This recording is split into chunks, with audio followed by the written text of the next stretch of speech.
Well, thank you for joining us on this episode of the Law of Relevancy podcast. Today, we're joined by Carolyn Lowe. She is from ROI Swift. She's the founder and leader of that organization that helps brands get profitable on the world's largest marketplace, which is Amazon.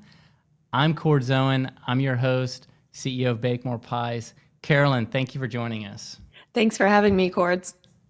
Well, I'm really excited to talk with you because, you know, as big as Amazon is, there is a lot of mystery around how do you actually become successful on Amazon? That's the $1,000,000 question, right? People see everybody out there on Amazon say, "Oh, I can do that. I can throw a product up there." And as you know, it's a lot more complex than that. It's not just throwing up a website or throwing up a product. Yeah, I mean, there's layers and layers and best practices. Like, should you get your product up as fast as you can, or should you build out the best profile to have the most robust listing? You know, there's like, you know, things like that. It's really, really important to make sure you make the right choices, or else you might not be successful at all. That's true. That's true. I mean, you really want to, it's like anything else. Just like your website, your product page on Amazon is everything. And on Amazon, it comes down to traffic and conversion, just like your website. So if you don't have a 10 out of 10 product page, it's going to be really hard to convert people. And then that sends you into a vicious cycle of, well, now my conversion's bad, so I don't show up organically, so now I have to pay to show up. So there's a lot of things that I think folks overlook when they jump on Amazon. They throw up a listing and they don't tend to look at those, you know, some of those 3-4 key metrics. I think that's really important to understand because there's a lot of work that goes into having that 10-star listing. That is 100% true. You know, people will, you know, I always say you can't put lipstick on a pig. When I was running a mom and baby company, before I started this agency, I was their e-commerce and Amazon person. I was a team of one. So I had their website, their Facebook ads, their Google ads, their Klaviyo email marketing, and then this fledgling little Amazon business. And, you know, 10 years ago, figured out, you know, sort of those secrets that are critical to the success of Amazon. One of the things that I think is really important is that with Amazon being the world's largest marketplace, it's almost like, you know, back in the old days, you know, we would go to the mall to like peruse, or the big hardware store or whatever, to like see what types of things exist and to shop and discover and explore. And now it seems like there's a lot of research being done on Amazon, which also underscores like the importance of having such a robust listing, because, you know, when you're there exploring about like, okay, what kind of a tool am I looking for? What kind of a product am I looking for? What's going to serve the needs of my child?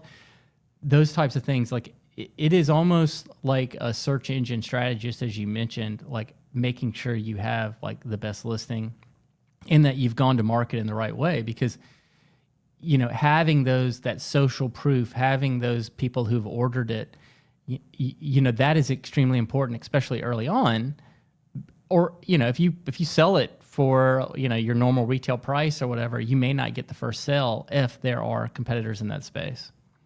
That's true. And we work with a lot of great brands, and some of them are in premium, and they are more expensive than some of the, you know, the cheap alternatives. And what we find is that with a great listing, they still have amazing conversion rate. I mean, these brands are doing 15, 20 million a year on Amazon.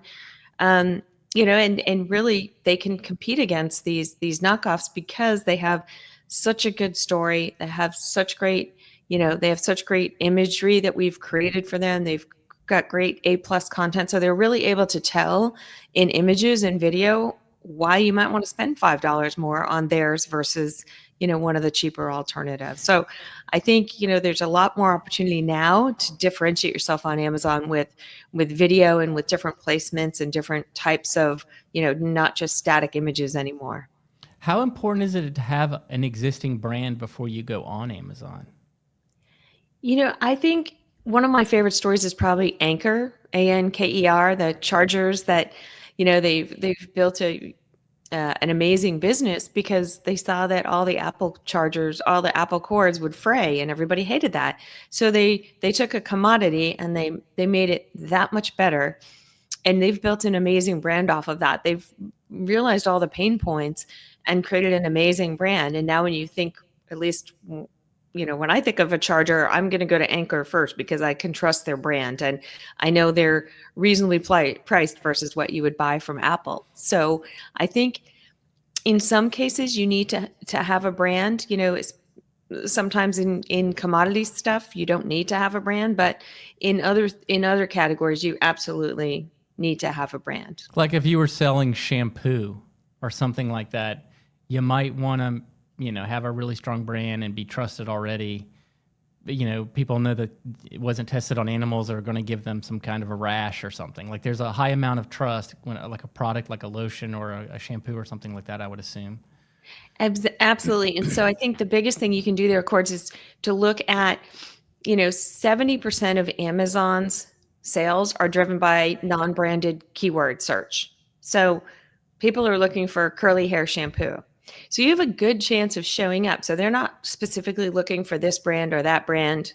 Although I do love the brand Mop Top, even though I have straight hair, I have lots of friends with curly hair and they love that brand. So that's one where, hey, if someone's looking for curly hair shampoo, you can show up. And again, like you said, Cords, comes down to how good is your listing? How believable is it? We sort of have a rule of like 25 reviews is the minimum where people will start to believe you. If you only have 6 reviews on your listing, people don't know, is your product new or is it just bad and nobody's buying it? So you have to, like you said, you have to have that trust. And Amazon does have programs to help you um, get reviews legally and things like that. So those are the things that I think are huge opportunity. Is you can't go build a market on Amazon. You have to go where people are already searching for something. I run into that all the time.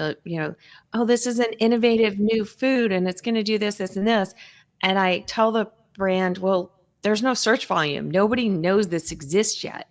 So you're Right. better off going and working, with a true digital agency, creating that awareness and then going to Amazon, because it's sort of like a tree falling in the forest. If there's no search volume, no one's searching for you, no one's going to find you. And so there's certain categories where they're breakthrough categories or things that are new to market, inventions and innovations that people don't know exist. That's where I would tell them, go work with a great digital agency and go spend your time on brand awareness on Meta and TikTok and other platforms before jumping into Amazon. Yeah. So, like in that example, I mean, when you were saying that, actually, a friend of mine here in the Tampa Bay area started a vegan tomato sauce, and they're called Yo Mama's Foods, and they sell tens of thousands of jars of this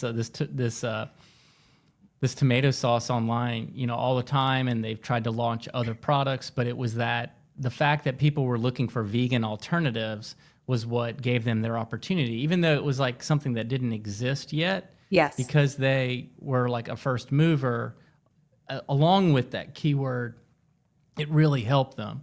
Yes. And so when it comes to understanding what the search volume is in a marketplace like Amazon, tell us about the tools that we would use to even do research and to discover, like, hey, what are people searching for, to where we may understand, like, there might be an arbitrage there. Like how do we know whether or not, if we were very entrepreneurial, whether or not we should, identify an opportunity exists?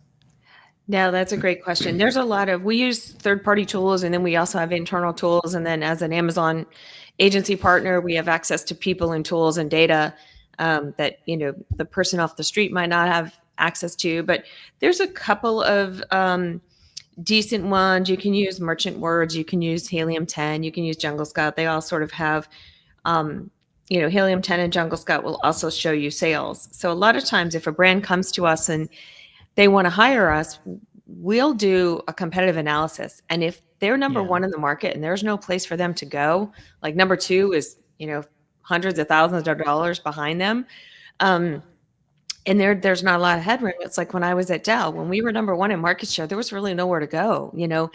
The fun part for me was when we were like number 5 in market share behind a company called Gateway that's out of business now, and we grew to number 1. So that's what we love to do with brands on Amazon, is take someone who might be, they have a great product, but they're not the category leader, And we love working with those folks to go up against, some of the big bad behemoths, like a natural cleaning brand we worked with. Great. It's citric based. It doesn't have chemicals. It's an amazing cleaner. It's like seventh generation, but it actually works. And what we did with them was we got them from, number 10, 12 in the category to number 2 behind people like Cascade. So Yeah. that's really the fun part of the journey, because the search volume's there, right? People were looking for um, natural dish pods. And that's a huge search volume. It's a great product because I don't know about you, but with 2 teenagers, I run my dishwasher every day, and it's a great product. And we were able to tell a great brand story through images, and you got to at least have like a 4 to a 4.3 star product to be believable. And then they just grew like crazy. Amazon was a rounding error to them, to some of their big retailers, and then it became a significant part of their business, like almost a third. That's an interesting point, because even though this is such a large marketplace, it needs to be viewed as like a part of the whole. Like if you're Yes. doing things like 100% like the recommended way, in my opinion, is you've got lots of channels to go to market, not just Amazon, but they can feed each other. Right. And absolutely. And then it's just the inventory a lot. So there's some brands where we've grown, we've like tripled them, and they're running into inventory issues, even though they don't believe what we've showed them. We're like, here's what October is going to look like. Here's what December is going to look like. So I think, that's a big also risk. Like you said, if you're not multi-channel, then there's so much risk. Amazon could shut you down, or, Shopify makes a change, things like that. So you really want to make sure a retailer pulls your SKU out. So, I've worked in a lot of, when I worked for the mom and baby company, we had Target, we had Walmart, we had Amazon, we had online. So if someone pulled something out, it didn't destroy your entire business. If I were going to start a product business, I would definitely not be 100% Amazon or 100% D2C, especially with, everything's going on with Meta and other areas. So I would caution against, like you said, just being single channel. So just to kind of play off of what you just said, how do I know if I'm making something, or I'm the manufacturer, I'm a distributor, maybe I have distribution rights and I think I'm getting a great deal, because Amazon's going to take a piece of every transaction, right? So it's Right. important to make sure it's priced correctly and everything else. How do I know, like, or how would you know that my base, beyond just doing some of the research with the helium-10 and some of the other products, but like, how would is there a way, like a checklist or something, to know whether or not I have a potential with my product? Yeah, like you said, I think you go first with is there search volume? How much are my competitors doing, right? How many reviews do they have? How hard would it be for me to break into this category? And then the other part is just doing the P&L analysis. So making sure that you know all the costs that are involved with Amazon, everything from storage fees to your fulfillment fees to your 15% referral fees. On average, it's usually around 15%. So, when you're looking at that, the best products to sell. Now, I know Yo Mama's tomato sauce. He probably can't sell a single jar and be profitable, right? It's Right. just with e-commerce, that's not the way. So we always say you try and get to at least ideally a $20 to $25 price point. But even if you can get to 15, those first 2 pounds are going to be very expensive, right? You can't ship anything. Amazon won't ship anything for less than, like $4 second day. And that's, tiny and light. So you really have to do the analysis. And there's a great, if you're on Amazon, you can pull up the fulfillment fees chart, and it'll tell you exactly how much based on the weight and dimensions it's going to cost. So a lot of times we'll pull what we call a SKU economics report from Amazon. And a lot of people don't know this exists, but that tells you your profitability by SKU. It shows you your price, what Amazon's fees are, what you're spending on advertising on that product, and then that's your sort of net profit before COGS. I mean, obviously I wouldn't give Amazon my COGS if I were a brand, and then you can just, download that, throw in another column for your COGS, and you can see your profitability by SKU. And we've done this with a lot of brands, and we said, okay, this SKU is not profitable. Let's kill this. Let's make a bigger size. If you make it this big, your fees only go up incrementally on the third and fourth pound versus the first 2 pounds. So, we did that with the cleaning company. We said, okay, you have a 16 count dish pod that's not profitable. Let's make a 64 count. And then, your margin then goes up from, 30% to 70%. Yeah, I was thinking of while you were saying that, I was thinking of one of our customers who has an Amazon strategy, and I remember, one of our things was you talked about like the 16 count. I am assuming that type of a thing might have been a loss leader just to get people to try it. Like how do we make it like really affordable, something that people can try, and if they love it, they'll buy bigger counts because it's a better value. Yeah, and that's usually, people will do that, but if it's a loss leader and it's the majority of your sales, Oh, you that's no definitely good. don't want to do that. So you want to make it so unprofitable to buy one that, people will buy the 2 and 3 packs. One of the things that comes up often are people have this idea that they're going to sell stuff on Amazon, and then they're going to somehow know who those people are and then do remarketing to them, try to get them to go direct. And Amazon is very strict about those types of rules. They really don't want you to sell to their customers, even though they're your customers too. How do you navigate that, and have you come up with any creative ways to actually make that happen? Well, you do have to stay within their terms and conditions. But, a lot of times to do cross-selling, you can put an insert into the package, and you can't direct them back to your own website, but you can direct them to back to your Amazon store. So you can put a QR code and an insert, and then they can see all of your other products. Say they bought one, and maybe they like this vegan tomato sauce, but they, maybe they want to try the marinara one or the other one. So you can send them back to your store. You can, if you do a lot of posts, they can start following you, so you can get information out that way. The other thing you can do is they can't make you change your packaging. So, you can always put, things on your packaging that says, visit us at, and put your website or subscribe and, save 10% off your first order. If it's on your packaging, there's usually less that, Amazon can get upset about. What they do get upset about is I've done this with energy gels for running or tennis, where I get them and they say, oh yeah, 3 free if you give us your email address.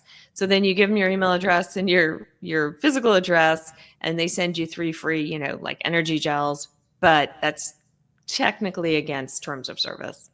Yeah, I guess you have to tread very lightly there and be, you're risking a lot, because Yes. if you get demerit or dinged, how severe is it?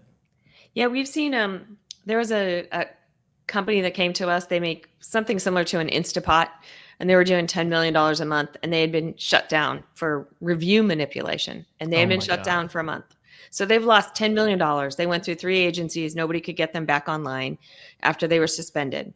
And so you can think about, you can do the math. $10 million divided by 30 days. Think about how much they're losing every day, right? Would have been So cheaper just to get real reviews. yeah, well, and this is the thing. They didn't even do that. They have a huge influencer strategy, and they gave product to influencers on Instagram. Never did they say go to Amazon. This influencer went out on her own and just loved it so much. She put a review on Amazon and said, I was given this product for free. I love it. It's my favorite, blah, blah, blah.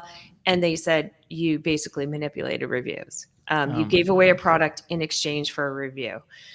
And they didn't do that at all. And so I wrote back in the day when Jeff was still at the helm, I could write to jeff@amazon.com. And in 2 weeks, we were able to get them reinstated, and they had to write letters, and they had to explain the situation. But, after 3 agencies failed, we finally got them reinstated. And I don't think I charged them enough. I think we only charged them $10,000, which is probably what they make in an hour. So That's a great case study. There's stuff like that I hear from time to time, and it's like, man, I just wish there was a phone number or something you could call and actually talk to a person. It seems like they make it very difficult to actually speak to anybody. yes, and support has gone downhill. You've probably seen the same in Meta and other platforms, just the costs of support. And, you used to be able to pick up the phone and there were like 3 or 4 magic words we could say, and we could get to somebody in Arizona who was a very high level Amazon support person. Mhm. Now it's much harder to sort of get through to those folks. But as an agency partner, we have a couple of great resources in Seattle and HQ2 in Virginia where we can get folks some great help, you That's know. really good to know. One of the tricks I like to do is I like to use Zoom Info or Seamless and like just look up who works there, and then you might get their cell phone number, or you might really make them angry too. But Yeah. there are potentially databases that have some contact information of people in departments. Unrelated, but where I've done that most successfully is like with the airlines. Like when it Yes. came to like, some kind of an issue, I'll just write an email to everybody up the chain, and it's like magically it gets solved really quick. Yes, yes. Back when Don Carty and Crandall were in charge of American Airlines, and I was Hmm. traveling a lot for Dell, they would, they were the former CEOs. They would get an email from me occasionally. That's really smart. So we've talked a lot about Amazon. There are some other marketplaces out there, right? I mean, it's not just Amazon. I mean, there are some other contenders, even though they're the biggest. There are, and Walmart is about 10% of Amazon sales. They're probably the next biggest marketplace, unless you're talking about the sort of cheapo like Sheen, and those are big marketplaces, but largely just for certain verticals, right? So Amazon still has everything from A to Z. Some of the other marketplaces don't have quite as much, but we've seen beauty brands get entirely built on TikTok Shop. So there are certain categories that do well in other marketplaces. Like I'm thinking, obviously Walmart is more of a one-to-one with Amazon. Um, but what about places? I don't know if Kroger has a marketplace yet, but they do have distribution similar to Amazon in areas where they don't have locations. Kind of like just like Amazon doesn't have locations. Walmart at least has locations. So like if you Right. need to return something, I mean there are some advantages they still have over Amazon. Obviously they have the UPS store at Amazon, but are there any other marketplaces that are like specialize in a genre of product? Yeah, like I said, the big three and the ones that Amazon price scrapes, all day, every day are Walmart and Target. And back then there used to be, Thrive used to be a bigger competitor. Um, Jet used to be a bigger competitor, Yeah, Chewy. So buy.com. Yeah. yeah, yeah, all of those. But really, like you said, those are the big ones. And then of course the other marketplaces like Shein and Temu and other things like that are popping up.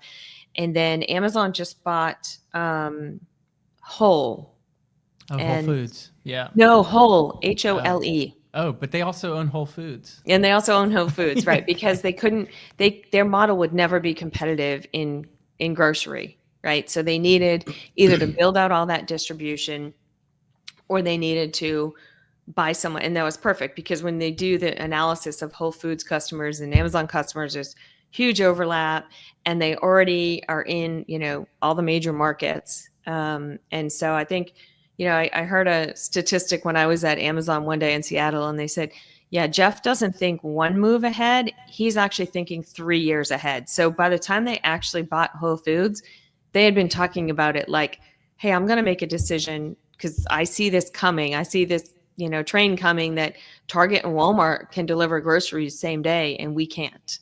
So I think that's sort of fascinating. And I think Amazon, every time they've made a decision, that's usually a year or two in the making because they see what's coming. So I think clothing, that Whole is a lot like Sheen. So I think that could be a big play for them. They see how much Sheen and Temu and these other places are making. So when you're as big as Amazon, you can't make small moves. You have to make massive moves, right? Nothing's going to move the needle if you're that many billions of dollars.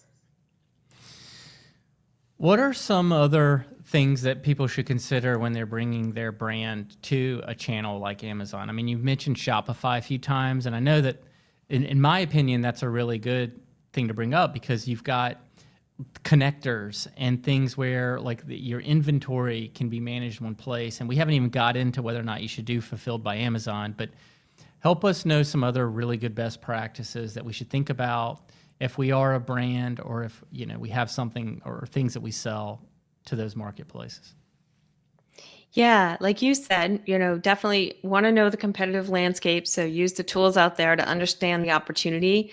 I can't tell you how many VC backed companies have come in and said, this is our Amazon forecast. And we say the number one brand and number two are not selling that much. So, a lot of times people will make these really inaccurate forecasts without any data. So I always go back to, hey, data wins arguments. So start with the data, understand that, and then use the tools to understand like what's a realistic forecast.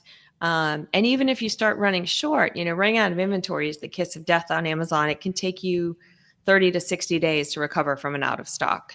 So really, you're better to slow down sales by increasing price or decreasing advertising, rather than running out of stock. That's actually, it takes a long time to recover. So it's really like, know what those levers are, and really make sure that you don't, do one or two of those big cardinal mess ups, which is run out of stock, do review manipulation, somehow get shut down. Like those are the big ones. And what are some other strategies to be most efficient with what you're selling on Amazon, where you're maybe able to save some money on some of the ad spend? Yeah. So as I said before, it comes down to sessions and traffic. So we look at everything on a by SKU basis. And so the first thing I would do, and I have this like 3 tips for CEOs, or 3 tips that CEOs should know about their Amazon business. And there's 3 links in there, and it's super, super easy. And you basically, there's the SKU level economics report, right? Am I spending too much on this product? What is my conversion rate? If my conversion rate is too low, then I'm going to go fix my product page. I'm going to stop spending because I'm spending, spending good money to send them to a bad product page. So the first thing to do is look at your conversion traffic by individual product level, right? And then understand which ones have a traffic problem and which ones have a conversion problem, and then go fix that. And of course, just operate on the 80-20 rule. There's a brand that we have, tripled in 2 years, just focusing on 80-20. They have maybe 100 SKUs. We said, we're going to focus on these 20 because they're driving 80% of your sales. Yeah. And then let's say you've identified like one of your products is moving. How do you know how quickly you can scale it? Good question. So usually what you can do is see, just like in Google, you can see your search impression share. You can see, hey, if I'm at 90% search impression share on all these terms, like there's no more market to go get, right? So that's one of the things that we look at is like how much headroom is there if you've got a great product and it's profitable and it's got a great conversion rate. Like, so we'll just put the gas on that all day long until it sort of hits the tipping point of, hey, putting another dime against this is not going to increase it anymore. So it's helpful that Amazon has, included search impression share and other Google-like metrics in some of their ad platforms. It does seem though, like for some of those products where there is just a gigantic ceiling, like HDMI cables or things like that. There's always this like Amazon competitor. Yes. And it seems like while there's potentially more opportunity, there's also, more need for your brand to be stronger. That is true. Because the Amazon basics is, you're just assuming it's basic.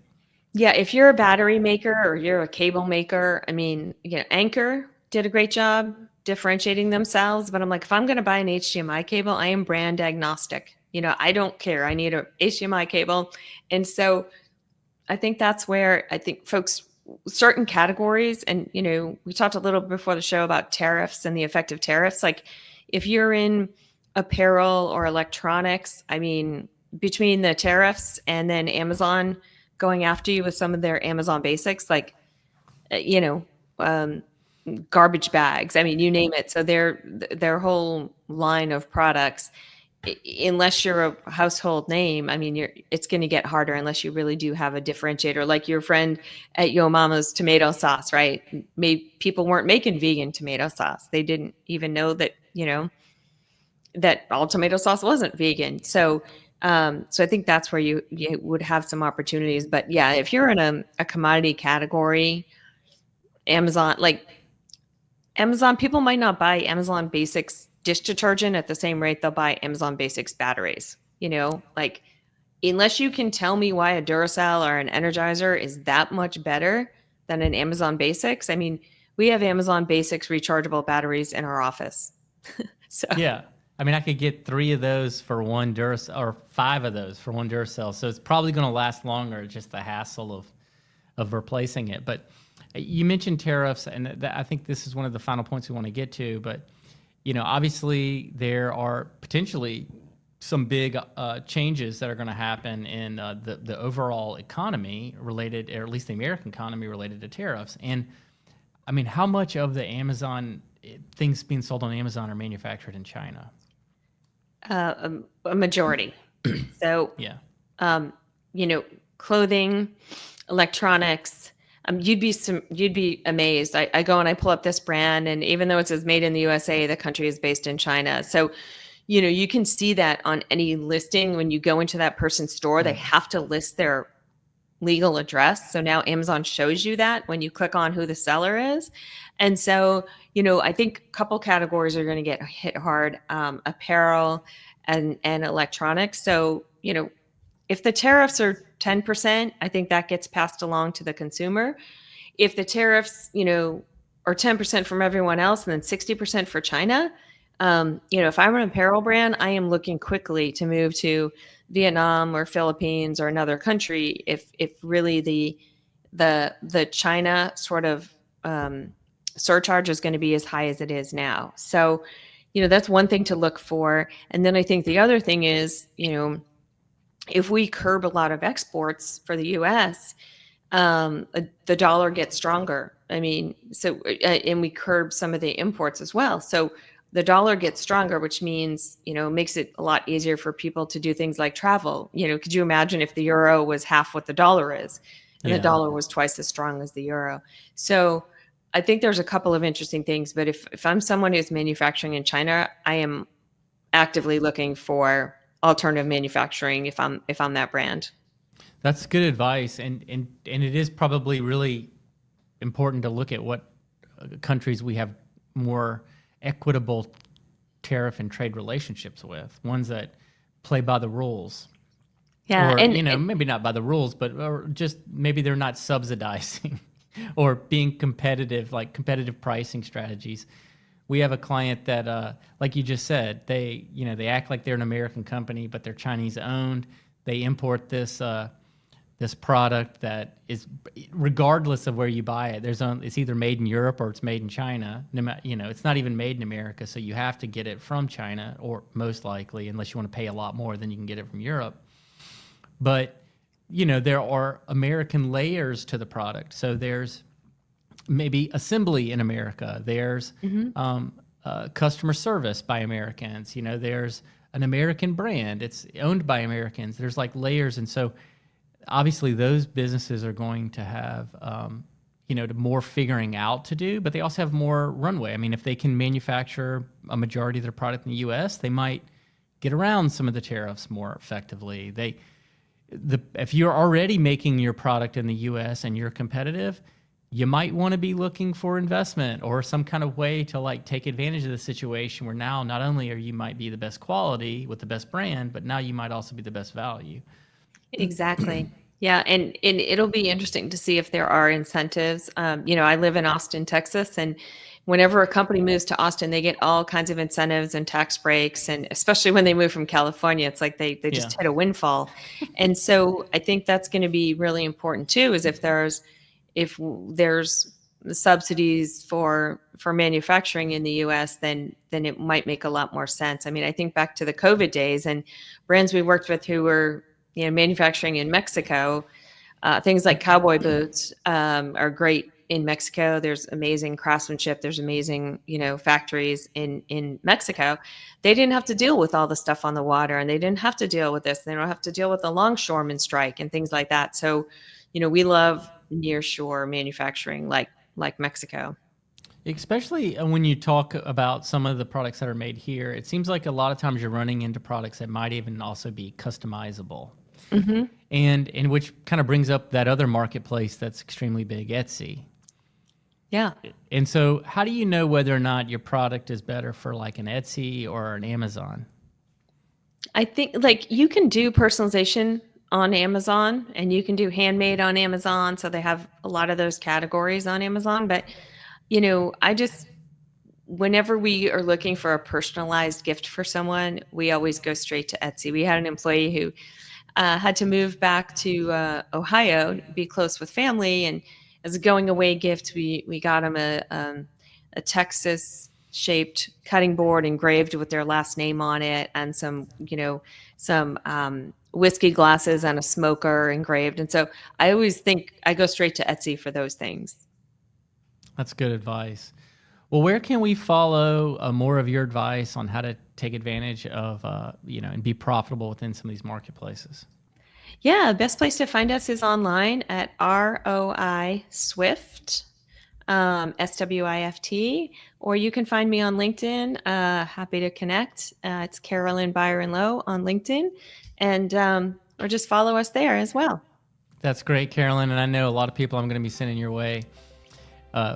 We will try to follow you there, and you can follow us anywhere where podcasts are found on the Bake More Pie social media feed, as well as the Law of Relevancy website and media feed as well. Thank you for joining us. We'll see you next time.